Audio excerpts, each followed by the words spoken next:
안녕하세요. 30대 여성입니다. 저는 한 번 이혼하고 재혼을 했어요. 이번에 재혼하는 과정에서 아주 기가 막힌 경험을 해 들려드리고자 합니다. 세상엔 참 다양하게 정신나간 사람들이 존재하는 것 같아요. 그런 사람들은 어떻게 그리 남의 인생 갉아먹는 걸 좋아하는지 모르겠어요. 납작들도 참 두껍네요. 그런 갑갑한 사람을 하나도 아니고 둘을 만났던 제 사연 한번 듣고 가세요. 제가 재혼을 하게 됐다고 했잖아요. 현재는 전과 다르게 너무 행복한 생활을 하고 있는데요. 현재 남편과 시댁 어른들을 만나 뵐 때마다 사람은 다 제 짝이 있다는 걸 느낍니다. 얼마 전 제가 잊고 있던 끔찍한 사람들을 또 만나게 되었는데 하필 결혼식장이었어요. 결혼식장은 제가 생각했던 것보다 훨씬 더 정신없고 신경 써야 할 곳이 많더라고요. 그런 상황에서도 결코 마주치고 싶지 않은 사람들을 만났었는데요. 신부 대기실에 앉아있는데 전 남편과 전 시모가 찾아온 겁니다. 대체 그 사람들이 뭐하러 이곳에 왔는지, 그들을 발견하자마자 그렇잖아도 정신없는 상황에 더 머릿속이 복잡해졌어요. 오히려 그들을 발견한 뒤로 다른 하객들을 반겨줄 수가 없었습니다. 그 두 사람이 저를 축하하러 왔을 리 없다고 생각했는데 몰골도 진짜 그럴 만한 몰골이 아니더라고요. 일부러 저를 만나러 온 게 아니고서야 우연으로 마주칠 일도 없는 상황이잖아요. 게다가 제가 그 사람들을 한참 신경 쓰고 있는 순간 시모랑 눈도 마주쳤습니다. 그때부터 시모가 제게 직진해서 찾아왔는데요. 누가 봐도 꼬락서니가 말이 아니니까 다른 하객들까지 당황해서 우리 사이를 힐끔거리기 시작했어요. 저도 괜히 제 결혼식보다 상대 배우자에게 피해가 갈까봐 순간적으로 예민해졌습니다. 제 앞으로 냉큼 다가온 전 시모를 차갑게 바라봤어요. 감히 우리 아들을 버리고 재혼을 해? 우리 집이 망한 게 다 누구 탓인데 사람 인생 망쳐놓고 너만 쏙 빠져나갈 줄 알았냐? 너도 오늘 이 자리에서 인생 바닥 한번 쳐봐라. 그때 시모가 제 머리채를 잡으려고 했습니다. 그러나 시모가 신부 대기실을 들어서기 전에 행색을 수상하게 여긴 사람들이 직원들에게 이 사실을 미리 말했었나 봐요. 그래서 직원들이 시모랑 전 남편을 주시하고 있었던 것 같아요. 시모가 제게 손을 대기 전에 다행히 직원들이 들이닥쳐서 시모를 말려주었습니다. 내가 왜 이렇게 망가졌는지 알면 당신들 나한테 이렇게 못해. 젊은 사람들이 상황을 똑바로 확인할 줄 알아야지. 당신들 엄마 일이라고 생각해봐. 당신들 엄마가 억울한 입장이라고 해도 이렇게 나올 거야? 시모가 몸부림을 치며 고함을 지르자 전 남편까지 시모를 뜯어말리기 시작했는데요. 아무래도 이 소란을 무시하기엔 무리였습니다. 남편까지 달려오고 말았어요. 이런 모습을 보이게 돼서 얼마나 창피했는지 모릅니다. 전 남편이랑 전 시모가 저 때문에 집안 망했다는 소리를 하면서 하소연을 했는데 그게 사실이었다면 제가 이렇게 사연을 쓰지도 않았겠죠. 까지 반성 못하고 저렇게 나대는 꼴이 뇌리에 너무 크게 남아있어서 소문이라도 내고 싶네요. 불과 작년까지의 일이었습니다. 전 남편과 긴 결혼 생활을 한 건 아니었어요. 1년 좀 넘게 지내다가 못 참고 이혼을 하게 된 건데요. 이혼이 오직 하나의 이유만으로 결정짓는 사람들은 없을 겁니다. 저도 그 사람들한테 쌓인 게 많았는데 그게 터져서 이혼을 한 거거든요. 기억나는 대로 말씀드려보자면 신혼여행 때가 바로 생각나네요. 결혼식하고 신혼여행 다녀올 때만 해도 별다른 문제는 없었어요. 근데 신혼여행 갔다가 귀국하는 길에 면세점에서 시모 선물로 화장품 산 게 화근의 시작이 되었습니다. 선물 사갔다가 욕 들어먹었어요. 물론 받는 사람의 입장도 생각해서 선물을 하는 게 맞겠죠. 제가 시모의 취향을 모르고 정말 엉뚱한 물건을 샀다면 저도 욕먹을 만했다고 이해할 수 있습니다. 그러나 제가 사간 건 일단 대중적인 제품이었고 그리 가볍지도 무겁지도 않은 금액대였어요. 그저 빈손으로 시댁을 방문하기 좀 그래서 여행 다녀오는 김에 선물을 샀던 겁니다. 그런데 제가 시모한테 처음 들은 말이 뭔 줄 아시나요? 화장품? 너는 왜 물어보지도 않고 쓸데없이 돈을 쓴 거니? 센스 있는 며느리들은 시모 체면 세워준다고 명품 하나 해준다던데. 돈 많이 번다고 해서 득 좀 보나 했더니 씀씀이가 가난하기 짝이 없구나. 저를 타박하시더라고요.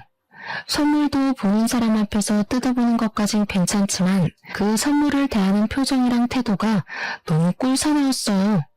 그날 처음으로 시모의 욕망 그득한 모습을 보았던 거예요. 그걸 보고 아차 싶었지만 저는 이미 신혼여행을 다녀온 새댁의 처지였습니다.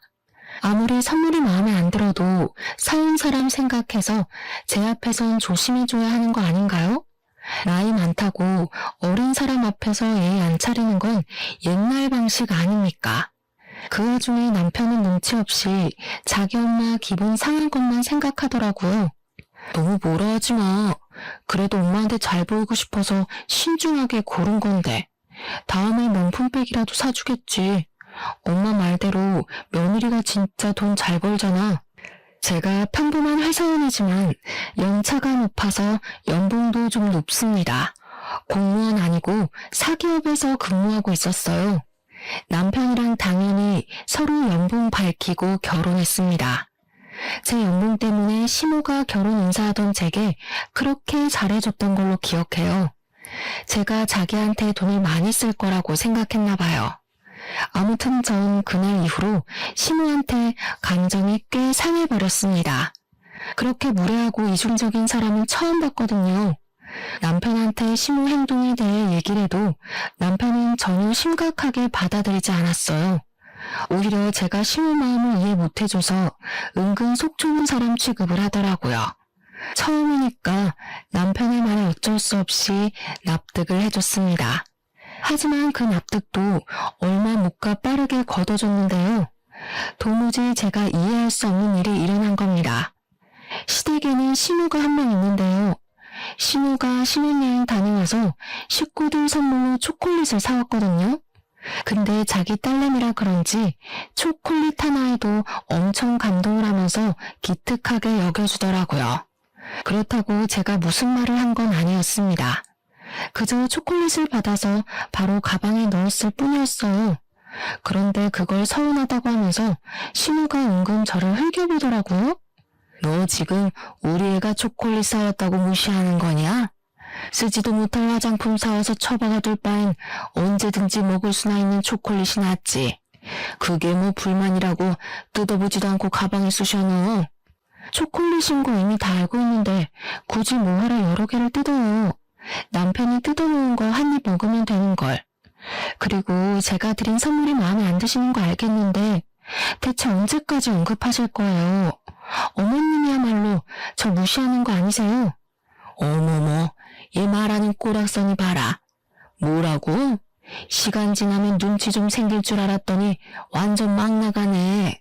며느리면 시댁 사람 비위 잘 맞춰야 되는 거 모르니?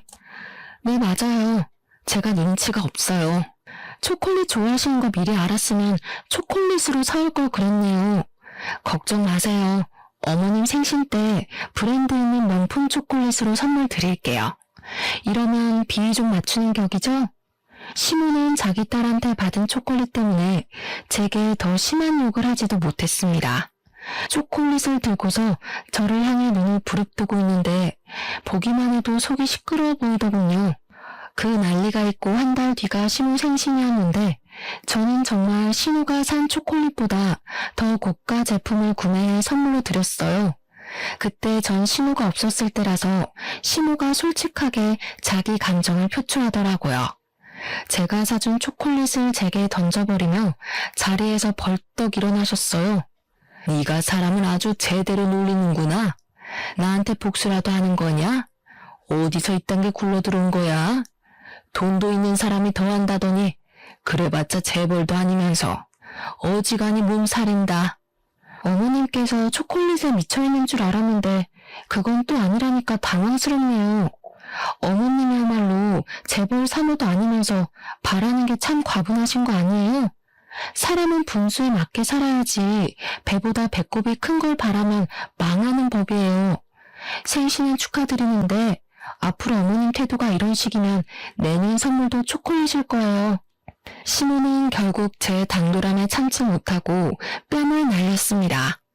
자기 생일을 망쳐놨다면서 저보고 꺼지라고 했어요. 본의 아니게 시모의 생신에 최악의 기억을 선물해 드린 셈이었습니다.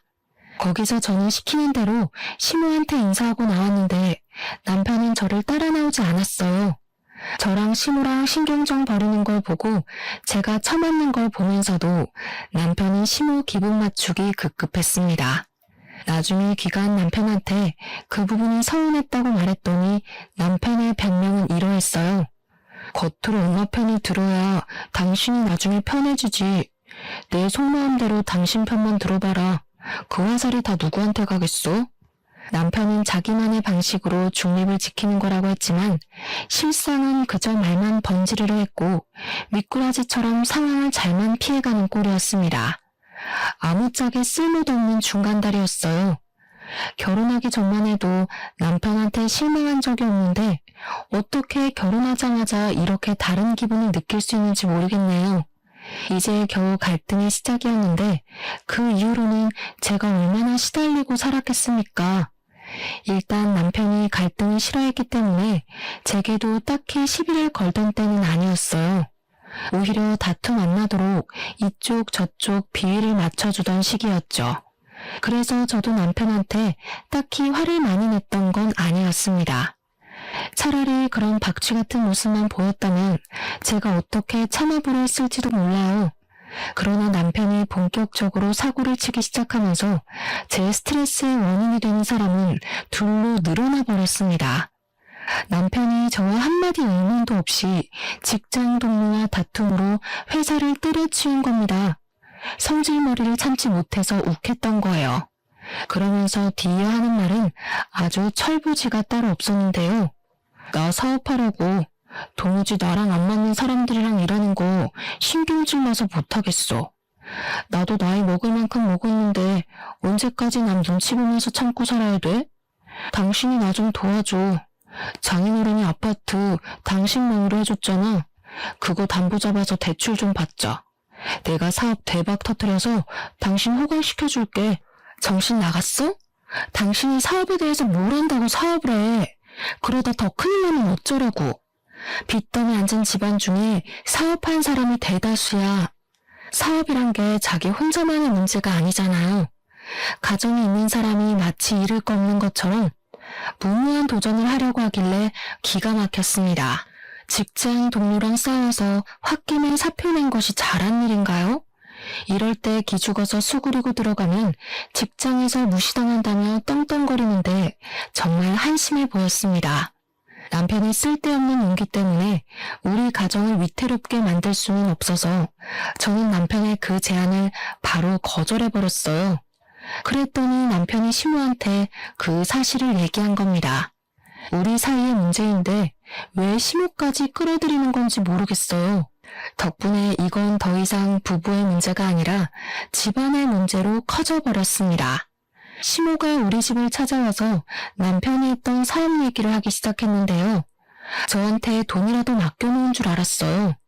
제 명의의 건물인데 시모가 당당하게 자기들 재산처럼 언급하더라고요. 우리 아들이 원하는 대로 다 해주는 게 좋을 텐데 네가 사업에 대해서 뭘 아니? 어차피 우리 아들 잘 되면 너한테도 좋은 거 아니야? 대체 무슨 근거로 미쳐놓는 자기 아들의 사업을 지지하고 있는 건지 이해가 안 되었어요.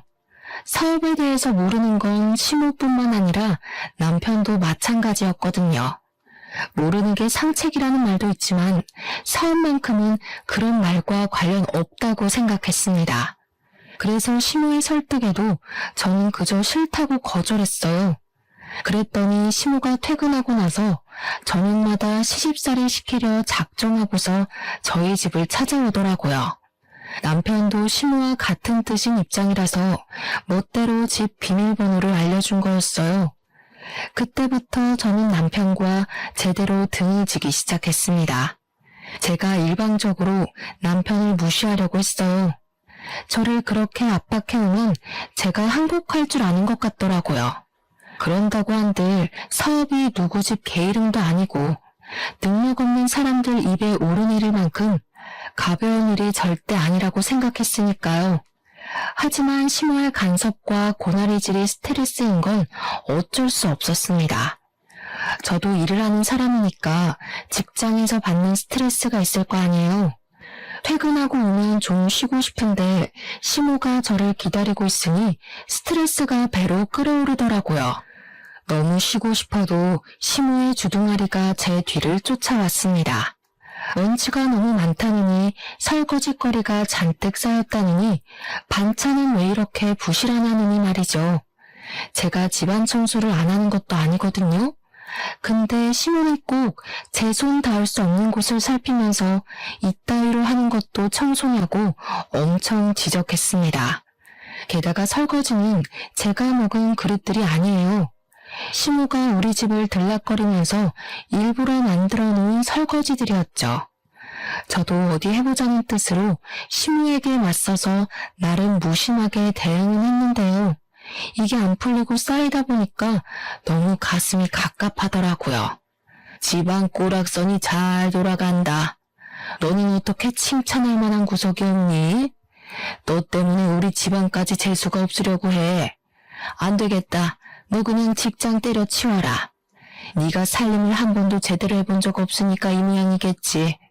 내가 확실히 가르쳐 줄 테니까 내일부터 직장 그만두고 우리 집에 출근해. 그쪽으로 출근하면 월급은 있나요? 제 직장보다 배울 것 없는 집에 가서 고작 배운다는 게 집안일인데 돈도 안 주실 건 아니죠? 원래 사람을 스카우트하려면 연봉 협상이란 거래요. 뻔뻔하게 피 한 방울 안 섞인 저더러 가족인데 무슨 돈 타령이냐고 하실 건 아니길 바랄게요. 얘가 진짜 정신 나간 년이네. 우리한테 돈도 안 써. 제 남편 사업도 못하게 해. 하물며 나한테 명품이라도 하나 해준 적이 있니? 잘하는 것도 없고 예쁜 짓도 안 하는 것이 무슨 돈 타령이야. 시애미가 하라면 그렇게 하는 거지. 제가 앞으로 어머님을 어머님으로 안 모시겠다고 하면 그만 아닌가요? 저 어머님한테 예쁜 짓 할 생각 없고 비위도 안 맞추고 싶어요. 어머님한테 며느리로 인정받고 싶지도 않고요. 그러니까 앞으로 저한테 아무것도 기대하지 마세요. 사서 실망하기 싫으시면. 제 말에 심호가 또 눈을 부릅떠 보였는데 그걸 무시하고 방으로 들어갔습니다. 안 그래도 심호가 가만히 있질 않고 따라오려고 하더라고요. 문 잠그고 쉬었어요. 안방에도 화장실이 있으니까 그곳에서 한참 씻고 나왔습니다. 방 밖에 조용한 것 같길래 문 열고 나가보니까 남편밖에 없더라고요. 제가 방에서 나오자 잠깐 외출했던 남편이 표정 굳은 채로 제게 다가왔어요. 나를 그렇게 못 믿을 거면 나랑 결혼 왜 했어? 우리가 남도 아니고 내가 무조건 성공시켜줄 수 있다니까. 왜 안 믿어줘? 나는 당신이 내조 못해도 아무 말 안 했고 우리 엄마한테 예의 없게 굴어도 최대한 참았어. 너는 네가 하고 싶은 대로 살아야 되고 나는 그러면 안 되냐? 와, 피해자인 척 잘한다. 네 말에 억울함은커녕 이기적인 내용밖에 없는데 어쩜 그렇게 손해보고 있는 얼굴을 할 수가 있어? 당신이 이렇게 연기 잘하는 사람인 줄 몰랐네. 어머님한테 들었는지 모르겠는데 나 진짜 마지막으로 경고하는 거야. 난 사업 절대 반대야. 제가 매번 똑같이 경고를 했더니 남편은 그렇게 저한테 항복하는 듯 했습니다. 더 이상 안 따졌거든요. 신혼집 비밀번호도 바꾸었어요. 시모한테 또 집 비밀번호 알려줄 생각이면 친정 가서 지내겠다고 했는데 그 뒤로 시모가 집을 안 찾아오더라고요. 시모한테 연락은 딱히 없었지만 시모 전화번호도 그냥 다 차단했습니다. 그리고 한동안 남편이 잠잠하길래 저는 그가 다시 취직 준비를 하고 있는 줄 알았어요. 일자리도 없는데 매일 외출을 하더라고요. 그런데 그마저도 제 착각이었습니다. 남편의 똥꼬집이 어디 갈 리가 없는데 아니랬어요. 그동안 남편은 사업에 단 1%도 미련을 못 버렸던 거예요. 결국 사업장을 차리게 되었다고 저한테 먼저 말을 걸더군요. 무슨 돈으로 했냐니까 시모가 시댁을 담보로 접고 대출을 받았다고 하는 겁니다. 시댁 재산은 오직 아파트밖에 없거든요. 근데 비전 없는 남편한테 전 재산을 걸고 자금을 해결해 줬다네요. 벌써 사무실까지 다 꾸려진 상태로 제게 말을 하는 거였어요. 할 수 없이 저도 체념하고 들었던 것 같아요. 우선 정확하게 뭐 하는 사업인지 몰라서 물어봤습니다. 그런데 물어볼 때마다 남편이 이상하리만큼 예민하게 반응하는 겁니다. 왜? 내가 어디 음지에서 돈 벌어오는 걸까봐? 네 돈 빌려서 하는 것도 아닌데 아직도 의심이 많다? 어차피 넌 말해줘도 모르는 사업이야. 남자가 하는 일에 일일이 신경 쓰지 마. 그래, 알아서 잘해봐. 나한테 도와달라고 손만 안 벌리면 돼. 나 분명 말렸는데 무시하고 시작한 건 당신이니까 내 탓도 하지 말고. 남편은 아주 자신감이 넘치는 상태였습니다. 대체 무슨 일을 하길래 저렇게 성공을 보장하는 건가 궁금하기도 했어요. 그렇지만 더 물어보진 않았습니다. 굳이 가라앉힌 갈등을 다시 들추고 싶지 않았거든요. 그렇게 불안감만 안고서 시간을 보냈는데요. 의외로 남편 사업이 정말 잘 되는 건지 돈을 꽤나 버는 것 같더라고요. 사업 시작한 지 2달 만에 생활비만 무려 월 300만 원씩 턱턱 갖다 주는 게 아니겠어요? 이렇게 큰 돈은 어디서 났어? 정말 당신이 사업해서 벌어온 돈이야? 그렇다니까. 이제야 남편 능력 좀 믿겠냐? 앞으로 더 승승장구할 날만 남았으니까 벌써부터 놀라지 마. 우리 빚 다 갚고 나면 당신 일 그만두고 집에서 쉬어도 돼. 솔직히 남편을 많이 아팠는데 좀 충격이었어요. 정말 사업이 더 잘 맞는 사람이었나 싶었고 그동안 사업을 말렸던 제가 잘못 판단했던 거라 생각하기까지 했어요. 어떤 사업을 하는지는 그때까지도 몰랐지만 좋은 게 좋은 거지 하고 생각해서 남편이 주는 생활비를 고스란히 받았습니다. 마치 부자가 된 것처럼 행복하게 사치를 부렸고 먹고 싶은 거 다 먹어가며 펑펑 썼죠. 남편 일이 잘 풀리자 시모의 관계도 저절로 회복이 되었는데요. 시모는 저에게 남은 앙심이 큰지 마치 재벌 사모라도 된 것처럼 저한테 자부심을 부리기 시작했어요. 그게 저의 심기를 불편하게 만들었고 자기 아들 믿고 제게 함부로 하기만 하는 시모한테 점점 질려갔습니다. 그 와중에 짜증났던 건 남편이 또 시모한테 집 비밀번호를 알려줬다는 거예요. 내 아들 돈으로 펑펑 놀고 먹는다면서?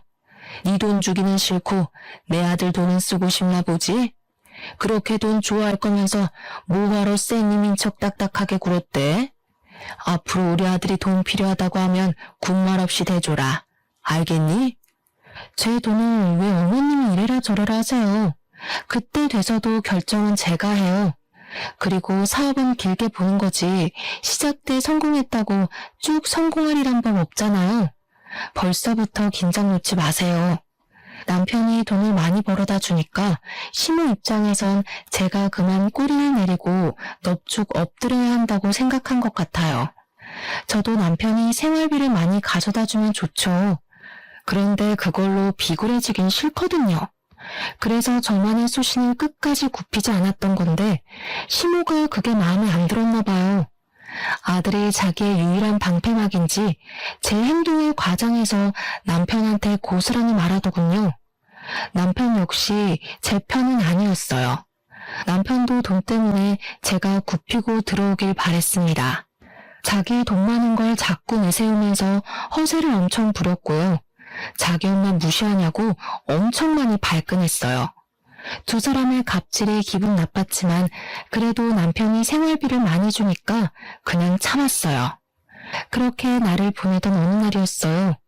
갑자기 남편과 싸웠다던 그 직장 동료가 제게 따로 연락을 해온 겁니다. 너무 느닷없는 발신자라서 아무 생각 없이 받았는데요. 그 동료 직원한테서 놀라운 사실을 들었어요. 남편이 회사에서 잘 내게 된 이유를 설명해 주더라고요. 저는 남편이 동료 직원이랑 싸워서 스스로 사표를 낸 걸로 알고 있는 상태였는데 동료 직원이 말하는 건 달랐습니다. 남편이 휴대폰으로 코인하다가 상부에 들켜서 잘렸다는 말을 하더군요. 회사를 나가서 더 자유롭게 코인을 하고 다닌다고 했어요. 알고 보니 남편이 제게 주는 엄청난 생활비를 코인으로 벌어주고 있었던 거예요. 머리끝까지 소름이 돋았고 얼마나 화가 났는지 몰라요. 너무 큰 배신감이 느껴졌지만 일단 남편에게 티는 안 냈습니다. 불같은 성격의 남편이 무슨 짓을 더 할지 모르니까요. 이걸 어느 타이밍에 어떻게 밝히는 것이 좋을까 생각만 하며 며칠을 보낼 때였습니다. 어느 한날 갑자기 남편이 사업자금이 더 필요할 것 같다며 제게 2억을 요구하더라고요. 원래 더 큰 성장을 하려면 사업장을 넓혀야 되는 법이야. 지금 내 사업 한참 잘 되고 있고 더 잘 될 수 있는데 자금이 부족해서 발전이 안 돼. 그러니까 당신이 좀 보태줘. 당신도 내 능력 직접 확인했잖아. 앞으로 생활비 300만 원보다 더 갖다 줄 수도 있어. 그 말을 나보고 믿으라고. 망해서 2억이 필요한 건 아니고? 내가 분명 나한테 손 벌릴 생각하지 말라고 했지. 잘 되고 있든 말든 네가 벌인 일이니까 네 알아서 해결해. 아무래도 남편이 코인 때문에 돈을 잃은 것 같았습니다. 동료 직원한테 그 말을 안 들었다면 빌려달라는 남편의 말에 응했을 수도 있어요. 실제 남편의 사업이 잘 되고 있는 줄 착각했을 테니까요. 하지만 제가 남편의 숨겨진 비밀을 알고 있잖아요. 제 돈까지 다 날려버릴 게 안 봐도 뻔한데 어떻게 주겠습니까? 이 사람들은 왜 돌아가면서 제 돈을 그렇게 탐내는 건지 모르겠는데 제가 남편의 자금 사정을 또 모른 척하자 또 시모가 저를 찾아왔습니다. 이번엔 집에 들어서자마자 들고 있는 가방으로 제 머리통을 후려치시더라고요. 내가 너처럼 말 안 통하는 인간은 처음 본다. 우리 아들이 그동안 벌어다 준 돈이 얼만데 생각 없이 받아 처먹을 때는 좋아 죽더니 도와달라고 하니까 또 내 아들을 무시해? 도와주기 싫으면 내 아들이 준 돈 다 토해내. 누가 들으면 그 많은 생활비 저 혼자 쓴 줄 알겠어요. 맞벌이 하는 입장에서 그 돈으로 남편 맛있는 거 해먹이는데 거의 다 썼거든요. 저 개인적으로 쓴 거 전혀 없고 남편이랑 놀러 갈 때만 썼다고요. 너랑 말만 섞으면 내가 아주 혈압이 올라. 나 더 이상 너 같은 년이랑 얼굴 보면서 살기 싫다. 당장 내 아들이랑 이혼해. 이혼이요? 와, 내가 왜 그 생각을 못했지? 말씀 잘하셨네요. 그래요, 이혼할게요. 저 그이 없어도 잘 살 수 있거든요. 이혼은 생각도 못하고 있어서 혹 2개 달고 평생 어떻게 사나 고민 많았는데 해결책 추천해줘서 감사해요. 어머님께서 주는 마지막 선물이라고 생각할게요. 시모는 제가 이혼이란 말에 항복이라도 할 줄 알았는지 어김없이 당황하는 모습을 보였어요. 저를 이 정도 겪었으면 그런 협박이 안 통하는 것 정도는 알 줄 알았는데 아닌가 봐요. 그렇게 원하는 이혼을 해주겠다니까 시모는 결국 더 말하지 못하고 씩씩거리기만 하다가 돌아갔습니다. 그리고는 자기가 알아서 1억을 더 담보대출 받아서 해줬어요. 대단한 아들 사랑이라고 생각했습니다. 저는 빚더미 앉기 전에 그만 이 집에서 도망을 가는 게 좋을 것 같았어요. 그래서 남편이 시모한테 이혼 얘기 전해 듣고 왔길래 번복 없이 미리 준비한 합의서를 건네주었습니다.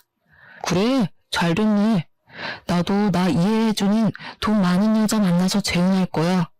나중에 나 놓친 거 땅을 치면 후회하게 될 거다. 남편의 원망을 기분 좋게 들어준 저는 그대로 깔끔하게 합의 이혼을 하였습니다. 제가 정말 아쉬운 것도 없고 싫은 소리도 안 하니까 남편은 그게 더 얄미워 보였나 보더라고요.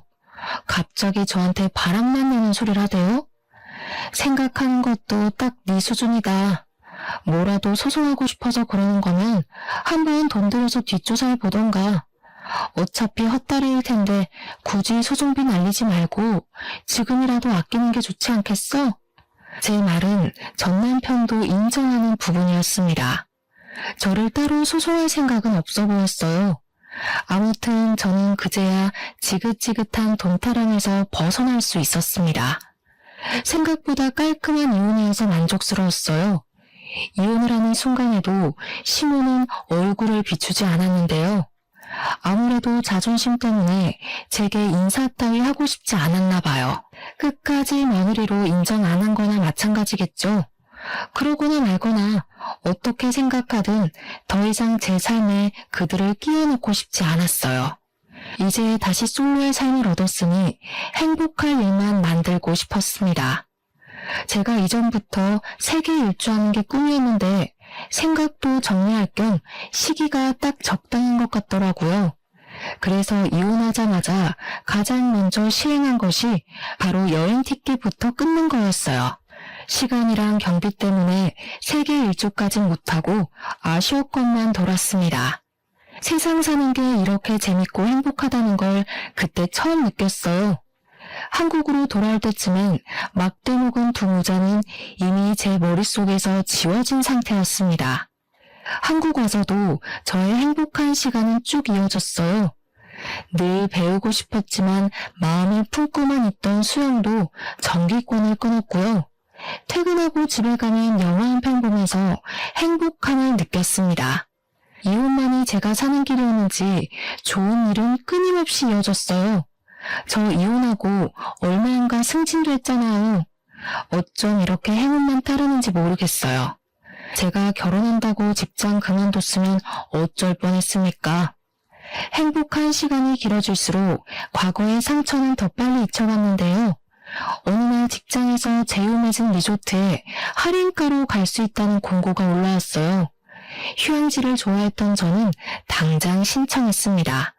혼자 놀러가서 그동안 배웠던 수영 연습도 했었어요.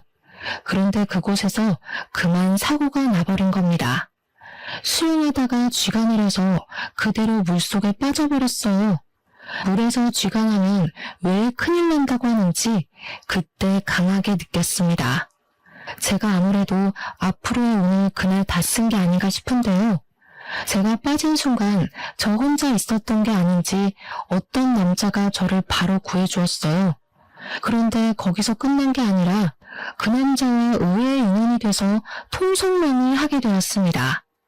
대화를 하다 보니 알게 된 건데 그 남자는 한 회사에 사장을 하고 있는 사람이었어요. 아빠한테 회사를 물려받은 지 2년이 되었다고 하더라고요.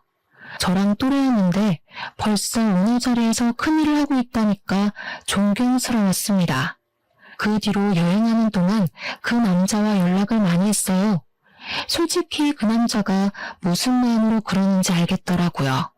그의 마음이 좀 부담스러웠는데 그건 지난날의 상처가 떠올랐기 때문이었어요.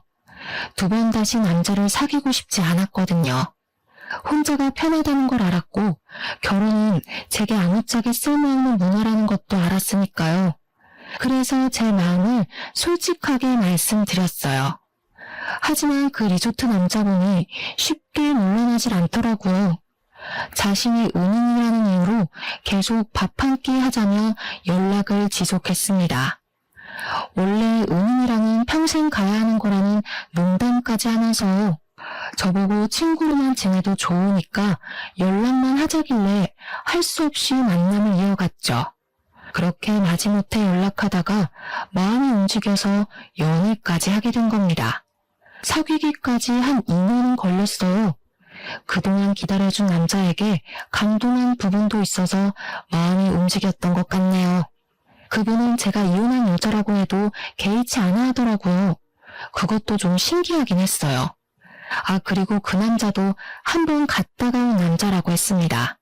전처가 의부증이어서 이혼했다고 하더라고요. 차라리 잘 됐다고 생각했어요. 저만 이혼의 입장이면 남자한테 너무 미안할 것 같았거든요. 서로 이혼의 상처를 보듬어줄 수 있으니까 제 마음이 더 열렸던 것 같습니다. 그렇게 연애 2년 만에 갑자기 이 남자와는 진짜 잘 살 수 있겠다는 마음이 들었어요. 정말 위험하게도 결혼의 감정이 들었다는 거죠. 취미생활도 비슷했고 제가 뭘 하던 전부 이해를 해주니까 한 번도 느껴본 적 없는 다정함을 많이 느꼈습니다. 그 남자 옆에 있으면 마음이 저절로 따뜻해졌어요. 그리고 무엇보다 시부모님이 사업체를 이끄는 사람이다 보니까 재산도 꽤나 있으셨고 가정이나 노후도 탄탄하게 대비가 되어 있는 분들이라 다른 걱정이 없었습니다. 그걸 남자가 더 많이 어필해줬어요. 저한테 아무것도 하지 말고 몸만 오라고 하더라고요. 손에 물 한 방울 안 묻히게 한다는 약속은 못하겠지만 2번이나 같은 상처 받게 하는 일은 절대 없을 거라고 약속까지 해주었습니다. 시집와서 알콩달콩 살아보자는 남자의 말에 저는 끝내 재혼을 결심했어요. 생명의 은인이 제 남편이 된 거죠. 그리고 결혼을 준비하는 과정에 축복이 찾아왔는데요. 제가 임신까지 하게 된 겁니다. 그렇잖아도 재혼으로 축하받고 있었는데 완전 겹경사였어요. 무엇보다 시부모님이 가장 크게 축하해 주셨습니다. 저보고 고생했다면서 외제차를 한 대 뽑아주는 거 아니겠어요? 너무 과분한 선물이라 괜찮다고 말렸지만 시모가 제 2손을 꼭 잡으면서 자기 아들이 이렇게까지 많이 웃는 건 처음 봤다고 저보고 은인이나 다름없다고 하더라고요. 남편이 이혼하고서 몸도 마음도 많이 상했었나 봅니다. 시모가 남편 걱정으로 2발 뻗고 잔 적이 없다고 했어요. 저를 만나고부터 남편한테서 다시 화색이 돋았는데 시모한테는 그게 그렇게 세상을 다 가진 것 마냥 고마웠다고 하네요. 그러면서 시모가 앞으로 힘든 일 있으면 절대 참지 말고 자기한테 말해달라고도 했어요. 이혼녀란 저의 꼬리표가 보기 싫을 수도 있을 텐데 시모는 그런 소리 한 번도 하지 않았고 그저 저만 보면 예쁘다는 소리만 남발하셨습니다. 결혼이 2번째인데도 그런 관심은 처음 받아서 당황스럽다가도 행복했어요. 그렇게 결혼식 당일이 되었어요. 시부모님의 힘으로 결혼식이 아주 성대하게 열렸습니다. 그리고 그곳에서 초대하지 않은 손님들이 찾아오고 말았어요. 너무 기쁜 날에 제 기분을 다 망치는 2사람이 나타나고 만 겁니다. 바로 전 남편과 전 시모였어요. 이혼하고 처음 보는 자리였는데 그게 하필 제 결혼식이었네요. 상상만 해도 최악이지 않습니까? 아무튼 멀찍이 있는 그들을 먼저 발견한 저는 처음부터 아는 체를 하지 않았어요. 일단 전 남편이랑 전 시모의 몰골이 누추한 게 옷도 꽤 제재했어요. 어디 며칠간 노숙한 것 같은 꼬락선이라서 좀 놀랐습니다. 딱 보니까 전 시모가 뒤늦게 전 남편한테 투자한 전 재산마저도 날린 것 같은 모습이었어요. 그렇게 그들을 몰래 쳐다보다가 전 시모가 저랑 눈이 딱 마주쳤을 때 신부 대기실로 쳐들어온 겁니다. 앞서 말씀드렸던 것처럼 시모는 저 때문에 인생 망했다고 제 손에 들린 부케를 내던지며 말을 했죠. 결국 전 남편과 재혼할 남편까지 신부 대기실로 다 모이는 상황이 발생했어요. 남편에게 이 꼴을 안 보이고 싶었는데 얼마나 수치스러웠는지 모릅니다. 남편은 제게 왜 그러냐고 이 사람들이랑 무슨 사이냐고 묻길래 저 솔직히 말해줬습니다. 내 전 남편과 전 시모라고 말이죠. 그러니까 제 사정을 다 아는 남편의 인상이 세게 구겨지더라고요. 남편이 전 남편한테 한마디 하려고 했는데 그 순간 아무 말도 못하고 다시 입을 닫아버렸습니다. 남편은 전 남편이 아닌 전 시모를 한참 보면서 무언가를 떠올리는 표정을 하였어요. 그러다가 생각하려던 게 떠올랐는지 남편이 저한테 귓속말을 하더라고요. 우리 회사 화장실 청소하시던 아주머니 같은데 내가 이력서 보고 뽑았던 기억이 있어. 남편 얘기를 듣자마자 말도 안 되는 소리라고 생각했어요. 남편이 다른 사람이랑 착각한 게 아닌가 싶었습니다. 왜냐하면 전 시모는 허리가 안 좋다며 집에서 쉬기만 하는 사람이었거든요. 절대 나가서 굳은 일을 할 위인이 못 됩니다. 전 남편이 일자리 잘려서 생활비랑 용돈이 없을 때도 절대 바깥일을 안 했던 사람이었어요. 그런데 청소라니 당연히 남편이 착각했다고 생각했죠. 하지만 전 시모 반응은 좀 눈길이 갔습니다. 눈에 띄게 남편을 모른 체하려고 하더라고요. 그때 남편이 제게 귓속말로 쐐기 박는 소리를 했는데요. 아니야, 맞네. 아들이 코인으로 쫄딱 망해서 노숙하고 있다고 제발 도와달라 그랬었어. 담보대출을 많이 해서 집을 잃었다고. 얼마나 사정했는데 그때 저 아줌마 보면서 참 불쌍한 인생이라 생각했었다고. 남편의 말이 맞았어요. 역시 그 두 사람은 코인 때문에 재산을 날려서 알거지가 된 거였습니다. 도무지 방도가 없던 전 시무가 결국 자기 고집을 꺾고 일자리를 구했나 봐요. 나이 70살 먹었어도 돈이란 건 죽을 때까지 없어선 안 되잖아요. 허리도 안 좋은 전 시무는 어쩔 수 없이 아들 대신 생활비를 벌고 있는 사정이었던 거예요. 그게 하필 남편의 회사라는 것이 정말 기상천외한 일이었습니다. 저랑 남편이 계속 속닥거리자 전 시무가 뿔이 났는지 제게 또 한 번 소리쳤는데요. 남편이 제 앞을 든든하게 막아주고 있어서 무섭진 않았습니다. 우리 아들은 피눈물 흘리는데 넌 아주 낯빛이 좋다. 어디서 남자 하나 후려서 인생 펴볼 작정인가 보지? 내가 내 아들 인생 망친 년 행복하도록 가만둘 것 같니? 넌 잘못 걸렸어. 내가 뭔 짓을 해서든 네 인생도 우리 아들처럼 만들어줄 거야. 왜 남 탓이세요? 그쪽 아들 그렇게 된 건 그쪽 탓이잖아요. 그쪽이 돈에 미쳐가지고 되지도 않은 사업하겠다는 아들한테 투자만 안 했어도 노숙 신세는 안 됐을 거 아닌가요? 그래, 말 잘했다. 너 우리 아들 코인인가 뭔가 하는 거 알았던 거지? 그래서 우리한테 복수하려고 몰래 쏙 빠져나갔냐? 미리 알았으면 뜯어말릴 생각을 해야지 어떻게 홀라당 집까지 팔아먹게 만들 수가 있어? 부부였으면 그 정도 책임은 같이 져야 되는 거 아니니? 잘 되면 내 탓, 안 되면 남 탓하는 건 여전하시네요. 그래서 제가 하지 말라고 말렸던 거 기억 안 나세요? 그때도 사람 하나 잡아먹을 것처럼 돈 달라고 소리 지르더니 된통 당해보니까 대체 왜 그랬을까 싶어요? 저 복수한 거 맞아요. 하도 모자가 말귀를 못 알아듣고 허황된 꿈에 미쳐있길래 제발 정신 차리라고 현실 좀 경험하게 해줬을 뿐이에요.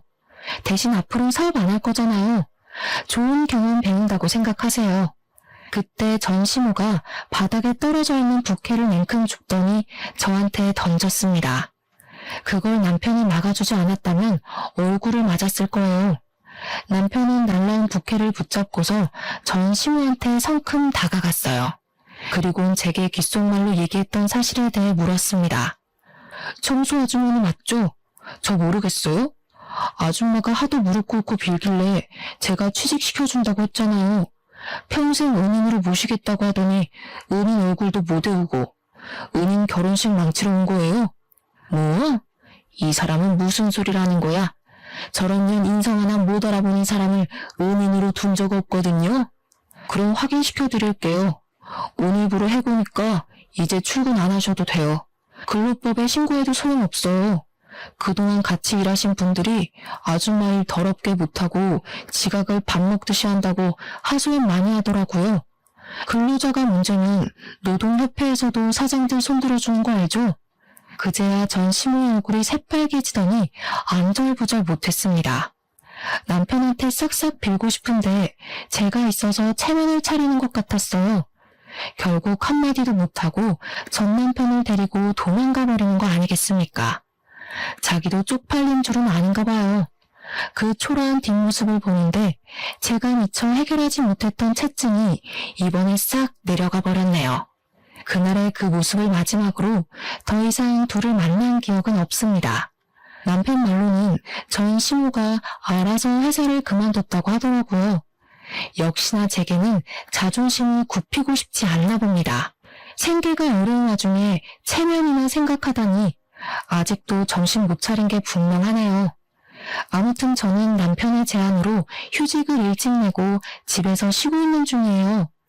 남편이 계속 몸이 힘들면 일 그만둬도 된다고 하고 싶은 일 하면서 지낼 수 있게 작은 가게도 차려준다는데 남편한테 그런 부담은 주기 싫어서 여전히 거절 중입니다.